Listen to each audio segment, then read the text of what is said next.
कुठेतरी महाराष्ट्रातून धक्का बसेल का? पण भाजपला जवळपास फरकच पडत नाही की महाराष्ट्राला काय वाटतं, महाराष्ट्राचे तरुण तरुणी काय विचार करतात किंवा त्यांचं मन किती दुखावलं जाईल. असा हा काल जो रोड शो होती, काही घटना घडली. कदाचित अनेकदा रेल्वे थांबते पण BST थांबत नाही. ही अशी सेवा आहे.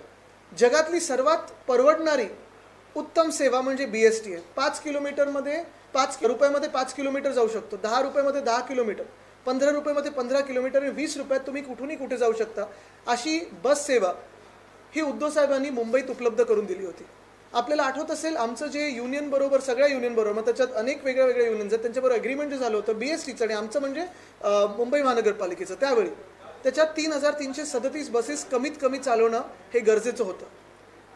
अर्थात सर्वात जास्ती पोचणारी, वेळेवर असणारी, सर्वात परवडणारी ही BST बस एकनाथ शिंदेने ठरवून मुंबईचं अर्थचक्र मारण्यासाठी, मुंबईची आर्थिक शक्ती मारण्यासाठी आता कमी करत केलेले आहेत. आज जर आपण पाहिलं तर साधारणपणे अजूनही मुंबईत 33 ते 35 लाखची रायडरशिप आपल्या BSTला आहे. 33 ते 35 लाख पर डे. आणि हे होत असताना मुंबईच्या बसेस 3,500 वरनं जवळपास त्यांनी आता आणल्या आहेत 2,500 वर. जर आपण पुढच्या काही काळात पाहिलं तर हे सरकार असंच टिकू नये आणि टिकणार नाही, पण टिकलं तर मुंबईत पुढच्या वर्षी 250 बसेस होतील. आणि अतिशयोक्ती नाही, कारण आपण पाहतो की प्रत्येक बसची लाईफ सायकल असते. आत्ता मिनी बसेस बंद केलेल्या आहेत ऐन सणाच्या दिवशी. म्हणजे तुम्ही पहा मुंबईला कसं मारलं जातंय. एका बाजूला 2-2 मेगा ब्लॉक सणांच्या दिवशी, सणावारी, दुसऱ्याच वेळी म्हणजे आपली दिवाळी सुरू असताना ह्या बसेस, रायडरशिप कमी झालेली नाही, कारण ही सर्वात परवडणारी बस आहे. आणि त्याच्यात 33 ते 35 लाख लोक, अजूनही लोक त्याच्यात येत आहेत, पण गच्च भरलेले, जॅम झालेले, पण बसेस कमी करतात.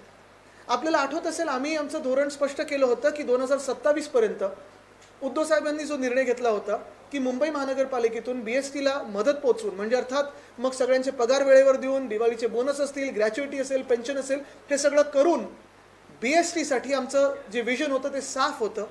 10,000 इलेक्ट्रिक बसेस आम्हाला 2027 पर्यंत मुंबईत आणायचे होते. आणि त्याच्यावर आम्ही सुरू पण केलेलं काम. 900 डबल डेकर बसेस इलेक्ट्रिक आणायचे होते. काही 6-7 आपल्याला दिसतात आता, पण आमचं सरकार पडलं आणि हे सगळं बंद झालेलं आहे. मुद्दा हाच राहतो की आज आपण पाहतोय कुठेतरी हे षडयंत्र दिसायला लागलेलं आहे की मुंबईतले रस्ते एक सुद्धा झाले नाहीत, घोटाळा, त्याच्यातून पैसे काढलेत. फुटपाथमध्ये घोटाळा, खड्डे तिथे पण आहेत. आज आपण पाहतोय तर रेल्वेमध्ये मेगा ब्लॉक होत आहे. बरं, हे रेल मंत्री ते कळत नाहीत. रेल्वेचे ॲक्सिडेंटच्या मागे ॲक्सिडेंट होत आहेत. आणि मग लोकल एकदा अशी चालायला लागली की BSTला मारा. म्हणजे मुंबईची जी ताकद आहे, कष्टकरी मुंबईकर, दिवसरात्र मेहनत करणारा, घाम घालणारा मुंबईकर जो पब्लिक ट्रान्सपोर्टने जातो, त्याला न परवडणाऱ्या कुठच्या तरी वेगळी प्रायव्हेट साधनं वापरण्यासाठी हे षडयंत्र, हे आम्ही बदलणार आहोत. पण हे आता जगात आणि देशात दिसायला लागलेलं आहे की मुंबईवर भाजप आणि एकनाथ शिंदेचा दुष्ट डोळा आहे आणि मुंबईला मारायला हे निघालेले आहेत. रविवारी विदेश मंत्री मुंबईत होते, त्यांनी असंच सांगितलं आहे की महाराष्ट्रात इन्व्हेस्टर यायचे आहेत, पण सेंटर आणि स्टेट अलाइन असतील तर इन्व्हेस्टर येतील. मला वाटतं नाही ते एवढं त्यांनी धमकी ते पहिलं चायनाला द्यावी. आता त्यांनी सांगितलं, पहिलं सांगत होते काही झालेलं नाहीये आणि आता सांगतात की आम्ही आता विड्रॉ करू. पण महत्त्वाची गोष्ट हीच आहे, त्यांना पण मी त्यांच्या लक्षात आणून देतो, कारण कदाचित त्यांचा अभ्यास कच्चा असेल, ते मग लगेच रील बनवतात लेझर आईज वगैरे बनवून. पण परराष्ट्र मंत्र्यांना मी एक सांगू इच्छितो की आमचं जेव्हा सरकार महाविकास आघाडीचं होतं आणि वरती भाजपचं बहुमताचं सरकार होतं, त्यावेळी देखील महाविकास आघाडीच्या काळात आम्ही मॅग्नेटिक महाराष्ट्राचे कार्यक्रम घेतले, 6.5 लाख कोटीची गुंतवणूक आणली. असंच तामिळनाडूमध्ये आत्ता व्हायब्रंट गुजरात चालू असताना देखील तामिळनाडूने समिट घेतली इन्व्हेस्टर आणि तिथे देखील 6 लाख कोटीची गुंतवणूक आली. पण ह्या भाजप प्रणित शिंदे सरकारमध्ये 1 रुपया देखील नवा आला नाही महाराष्ट्रात. वरती भाजपचं सरकार आहे, खालती देखील भाजपचं सरकार आहे. हिंदी में जानना चाहेंगे आप टाटा एयरबस को लेकर आपकी तरफ से जो भी आरोप लगाए जा रहे हैं, फडणवीस का आरोप यह है कि आपकी तरफ से झूठ बोला जा रहा है. उन्होंने कुछ पुराने आर्टिकल्स का हवाला दिया, जबकि रतन टाटा की इच्छा थी कि वो बिहार में होना चाहिए, ऐसी जानकारी नहीं. देखो, अभी उनकी इच्छा ये अगर व्यक्त कर रहे हैं, ये बहुत बुरी बात है, क्योंकि वो तो अभी नहीं रहे, तो उनके दिल में कुछ था ऐसे कहना. लेकिन एक बात है कि देवेंद्र फडणवीस साहब अगर विदर्भ के लिए भी अभी नहीं लड़ने वाले, नागपुर के लिए नहीं लड़ने वाले, तो फिर किसके लिए लड़ रहे? क्या वो ये नहीं चाहते थे कि वो प्रोजेक्ट नागपुर में आए?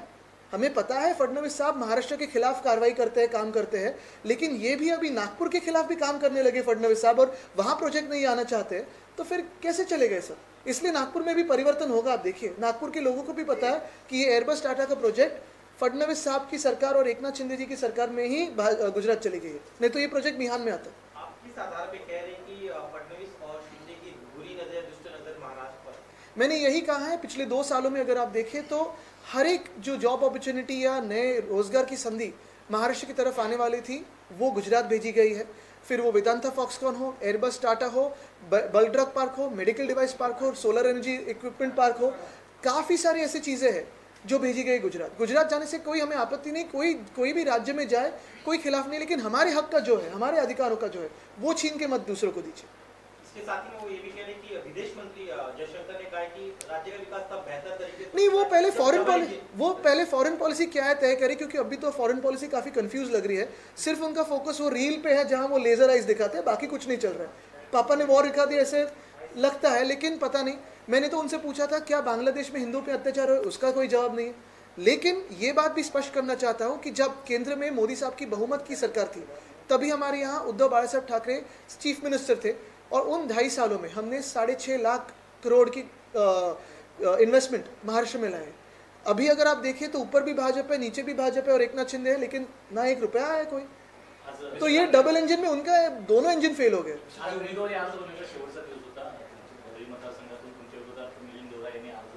नाही ठीक आहे, बघा हे सगळे उमेदवार, आता आम्ही निवडणुकीला सामोरे जाऊ, हे प्रश्न आम्ही आता निवडणुकीत बोलू, पण हे जे आहे ना, हे ना जे पाठिंबा देत आहेत हे महाराष्ट्र द्रोही आहेत, जे भाजपला पाठिंबा देतात किंवा भाजपच्या वतीने लढतात किंवा भाजपच्या वतीने निवडणुकीत आलेले आहेत, एकनाथ शिंदेच्या वतीने निवडणूक आलेले आहेत, हे महाराष्ट्र द्वेष्टे आहेत, महाराष्ट्र द्रोही आहेत। कारण ह्यांनी गेल्या 2 वर्षामध्ये महाराष्ट्रातल्या प्रत्येक जॉबची संधी, रोजगाराची संधी नेली गुजरातला। बाकी उमेदवार आम्ही लढत राहू, पण ह्या भूमिका काही स्पष्ट झाल्या पाहिजेत का हे लोक जे मुंबई फुकटात अदानीला देतात त्याच्या सोबत राहणार की विरोधात राहणार। मराठी माणसाची जी मुंबई आहे, जी आपल्या सर्वांची मुंबई आहे, आणि इतर भाषिक देखील आहेत जे पिढ्यानपिढ्या राहत आलेले आहेत, आपल्या सर्वांची मुंबई जे तुम्ही टॅक्स भरता ते फुकटात अदानीच्या घशात घालणार का? सगळे जे रोजगाराच्या संधी आहेत ते गुजरातला पाठवणार का?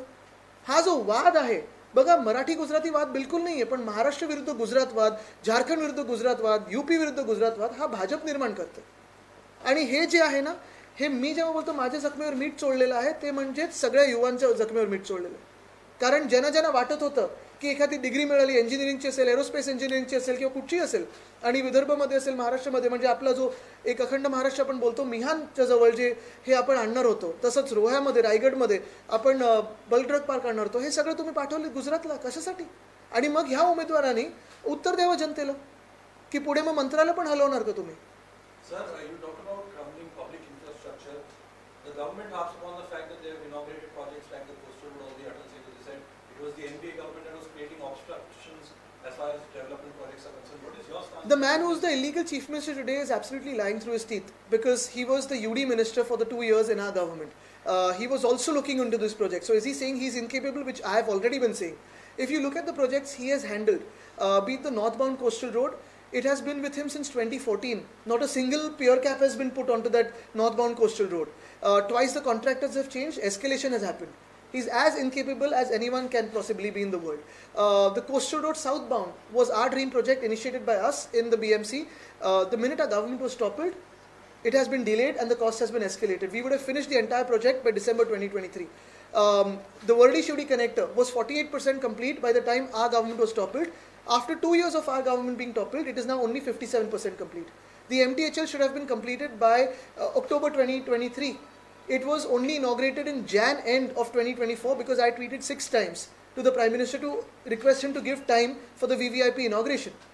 Yet you see cracks on the ramps of the MTHL, you see cracks on the ramps of the new coastal road because there has been a fraud in that. You see patchwork on that. You look at the tunnel, it's still not made, it's almost opening like 8 to 5 and now finally it's opening somehow for more hours. You see so many projects, the Metro 3 project, only the car shed was stopped during our time. As soon as the government was changed, 6 months later the car shed was ready, so car shed isn't a problem. The line was never stopped in our time. In fact, the Metro Line 3, the work went on during COVID also. These guys have delayed it, the BJP and Eknath Shinde government has delayed it and has escalated the cost by 10,000 crores before our government was set in and later much more. We will be investigating all of these freely and fairly. अडानी को लेकर राहुल गांधी ने आज एक video जारी KIA जिसमें वो कह रहे हैं कि अडानी जिस सेक्टर में चाहे उसमें मोनोपोली क्रिएट करने के लिए पूरा एक सिंडिकेट लग जाता है काम पर। उन्होंने उदाहरण दिए डिफेंस हो, पावर हो, सीमेंट हो, उस पर आपका क्या कहना है? बिल्कुल, मैंने तो ये पहले बात से ही कहा है। और मुंबई की जो अगर आप हाल देखें आज, तो यही सरकार, एकनाथ शिंदे और भाजपा की जो सरकार है वही तो हाल कर रहे। मुंबई लूटने का काम एकनाथ शिंदे और भाजपा करे। और यही मैं कहना चाहता हूँ कि मुंबई की जो आर्थिक ताकत है, वो आर्थिक ताकत हम और आप जो मुंबई कर है, आम मुंबई कर है, साधारण नागरिक है, वो है। मुंबई में लगभग 33 लाख से 35 लाख लोग हर दिन BST का इस्तेमाल करते हैं। और यही BST आज 2000 या 2500 बसेस पे है। हम चाहते थे और हमने काम भी शुरू किया था कि 2027 तक 10,000 इलेक्ट्रिक बसेस मुंबई में आए, BST के आए, क्योंकि BST 5 किलोमीटर 5 रुपये में जा सकते हैं, 10 रुपये में 10 किलोमीटर की जर्नी कर सकते हैं, 15 रुपये में 15 किलोमीटर, 20 रुपये में आप कहीं भी जा सकते हैं। इलेक्ट्रिक AC बसेस में 900 double decker electric buses Lana चाहते थे। ये मुंबई की ताकत है, ये साधारण नागरिक की ताकत है, और यही ताकत वो तोड़ना चाहते हैं, छीनना चाहते हैं। Sir, I have one question. You've already publicly announced at the Shivaji Park meeting that unemployment is going to be a biggest issue. Absolutely. How do you propose to tackle this if your cabinet comes to? I think what is very important today is when I speak of jobs and unemployment today, the way to tackle it is simple: create political stability, bring a person in the seat of the chief minister who has the trust and faith of the common man of Maharashtra, common woman of Maharashtra, and the industrialists both, the workers too. We had brought that in. Uddhav Sahib Thackeray was one person who was trusted by farmers, by women, by youth, by students, by workers, by laborers, and by industrialists. That is why you saw a growth in the industrial prowess of Maharashtra during our time. Sir, Milind Devra, who already filed a nomination today from your constituency, in the entire rally, they were clearly talking about that the Worli MLA from the Worli was missing from last 5 years, and we will definitely bring the change. I think इन पे ज़्यादा ध्यान नहीं देता हूँ मैं जनता को जवाब देता हूँ, इनको जवाब नहीं देता. श्रीनिवास वाद्रा यांनी तिकीट कापल्यानंतर आता म्हणतात की उद्धव ठाकरे माझ्यासाठी देव आहेत आणि परंतु एकनाथ शिंदे यांनी माझा घात केला. आता 2 वर्षांनंतर मला वाटतं अनेकांना कळेल हे. कारण उद्धवजींनी जसं आपण पाहिलं असेल, ज्या कुटुंब प्रमुख ह्या नात्याने सगळ्यांना जपलं आणि पक्षाच्या पलीकडे जाऊन जपलं, हे त्यावेळी त्यांच्यावर काय परिस्थिती होती आणि त्यांना पक्ष घेऊन शब्द देऊन जो पाळला शब्द, हे उद्धव साहेब शब्द पाळणारी व्यक्ती आहे. म्हणूनच तर गद्दार विरुद्ध निष्ठावंत ही लढाई आहे ना. सर, आपकी सरकार में नवाब मलिक पर बहुत ही गंभीर आरोप लगाए थे. उनका नाता जो है दाऊद से जोड़ा गया था. आज नवाब मलिक महायुति का जो हिस्सा है और उनके AB फॉर्म से अपना नहीं, इस पे एकनाथ शिंदे जी जवाब दे, क्योंकि वो दाऊद के पार्टनर को गले नहीं मिल सकते थे, किसी जो दाऊद से संबंध है उसके बाजू में नहीं बैठ सकते थे. फिर इकबाल मिर्ची का क्या हुआ, फिर दाऊद के पार्टनर का क्या हुआ, ये एकनाथ शिंदे जवाब दे. क्योंकि ये सारी जो बातें उन्होंने की थी तब वो सिर्फ खुद के स्वार्थ के लिए थी और खुद को जेल में नहीं जाना था, इसलिए उन्होंने पलटी खाई, भाग के गए थे गुजरात. देवेंद्र फडणवीसांनी पत्र देखील दिलं होतं मागच्या वर्षी. एक मिनट, त्यांचा प्रश्न. श्रीनिवास वंगा को अफसोस हो रहा है अपने कदम पर, वो कह रहे कि 2 साल बाद अभी बहुत सारे लोगों को अफसोस हो रहा है जाके, लेकिन अभी समझ में आएगा कि उद्धव जी कैसे व्यक्ति है. देवेंद्र फडणवीसांनी पत्र देखील दिलं होतं त्या संदर्भात अजित पवारांना की नवाब मलिक यांना आपल्यासोबत पहिल्यांदा एक DCM दुसऱ्या DCM ने पत्र देतात. पण मी तुम्हाला परत एकदा सांगतो, माझी जी जुनी सवय की आज मूळ मुद्दा हा आपला BST आहे आणि BST हे आपण सगळे वापरणार आहोत.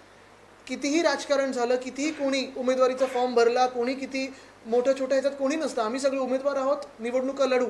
पण येणारं सरकार हे मुंबईला मारणारं नसावं. मुंबईचं हित असेल, महाराष्ट्राचं हित असेल, मग पुणे असेल, ठाणे असेल, नाशिक असेल, ग्रामीण पट्टा देखील असेल. कारण हे आपण पाहतोय एअरबस टाटाचं जे काल भीत चोळण्याचा प्रयत्न झालेला आहे जखमेवर, ते भयानक आहे. धन्यवाद. ओके. हॅपी दिवाळी.